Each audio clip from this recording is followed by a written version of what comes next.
वालेकुम दोस्तों, drama serial बड़े भैया की आने वाली के साथ ऑल दिलचस्प होती जा रही है। जब फरिया सबको सारी हकीकत बताती है कि शुएब ने उसे मना किया था कि वो सच्चाई किसी को ना बताए, वो उसे तलाक दे देगा और साथ उसकी बेटी इरम को भी अपने पास रख लेगा। वो कहती मैं उसको खोना नहीं चाहती, ना ही मैं अपनी बेटी से दूर रह सकती हूँ। जोया को ये बात सुन के बड़ा गुस्सा आता है। वो कहती है कि आप ही अगर आप हमें ये बात बताती तो हम आपका ज़रूर साथ देते। अगर वो आपको तलाक देते हैं तो उनको मिलने वाली इमदाद सारी बंद हो जाएगी, इसलिए वो ऐसा कभी भी नहीं करेंगे। सोया कहती है कि बड़े भाई आपको पैसे देते हैं, इसी से आपका घर चलता है, और शुएब ऐसा कभी भी नहीं चाहेगा कि वो आपको तलाक दे और ये पैसे उसके बंद हो जाएं, इसलिए आप कुछ डरने की कोई ज़रूरत नहीं है। आगे से मुमानी भी फरिया को समझाती हैं कि तुम फिक्र ना करो, अब तुमने वही करना है जो हम तुम्हें समझाएंगे। उसको शुएब को अब हमें ठीक करना चाहिए क्योंकि वो बहुत गलत इंसान होता जा रहा है। उसने आज तुम्हारी भाभी पे इल्ज़ाम लगाया, तब कल को तुम पे भी कोई इल्ज़ाम लगा सकता है। इसी तरफ महविश अपने घर में होती है, उसे बड़ा अफसोस होता है कि बड़े भैया ने उसके साथ क्या किया है।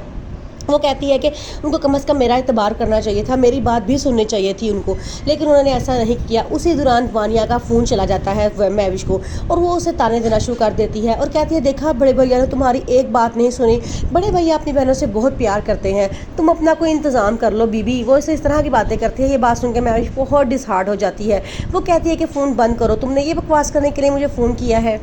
वानिया खुशी खुशी पूरे घर में मंडलाती फिरती है। वो समझती है कि शायद महविश अब कभी वापस नहीं आएगी और ये घर दोबारा से उसके हाथों में चला जाएगा, लेकिन वो ये नहीं जानती कि सच सबके सामने आएगा और महविश एक दफ़ा दोबारा इस घर में वापस आएगी, क्योंकि सब बाकी सारे जानते हैं सिवाय वानिया के। वानिया शुएब को मुबारकबाद का फ़ोन करती है और उसे मुबारक देती है कि महविश घर छोड़ के जा चुकी है।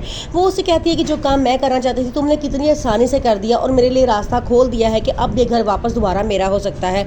आगे से शुएब कहता है कि उसकी इतनी जरूरत कैसे हुई कि उसने मेरे ऊपर थप्पड़ मारा है। दूसरी तरफ मिशेल ने भी अलमीर से कह दिया है कि वो शादी के बाद घरदारी नहीं करेगी, बल्कि वो तुम्हारे साथ लंदन सेटल होना चाहती है। अलमीर जब ये बात सुनता है तो बड़ा परेशान होता है। वो कहता है कि नहीं, ऐसा नहीं हो सकता, मैं अपने बहन भाइयों के बगैर एक मिनट नहीं रह सकता। आगे से वो कहती है कि तो तुम तो सेटल इंसान हो, इतने साल बाहर ज़िंदगी गुजार कर आए हो, अभी भी तुम उनके बगैर नहीं रह सकते। तो वो कहता है कि मुझे पता है कि वो साल मैंने कैसे गुजारे हैं, अब मैं मजीद उनके बगैर नहीं रह सकता, और मैं तुम्हें भी कहता हूँ अगर तुम्हारा कोई ऐसा प्लान है तो तुम अभी मुझे जवाब दे दो। ये बात सुनकर मिशेल खामोश हो जाती है और कहती है कि तुम इतना रिएक्ट क्यों कर रहे हो, मैं तो वैसे ही कह रही थी। कबीर बड़ा हैरान होता है कि महविश ऐसा कैसे कर सकती है, उसे महविश पर बड़ा इतबार होता है। वो महविश को बुलाता है और कहता है कि तुमने ऐसा क्यों किया। महविश उसे सारी बात बताती है, लेकिन कबीर को यकीन नहीं आता। वो कहता है कि शुएब में धमकी दी है कि वो उसकी बहन को तलाक दे देगा। फिर कबीर उसे कहता है कि तुम जाके उसे माफ़ी मांगो। महविश साफ इनकार कर देती है। वो कहती है कि मैं शुएब जैसे इंसान तो कभी भी माफ़ी नहीं मांगूंगी। आगे से कबीर उसको धमकी देता है कि अगर मेरी बहन का घर खराब हुआ तो घर तुम्हारा भी नहीं बचेगा।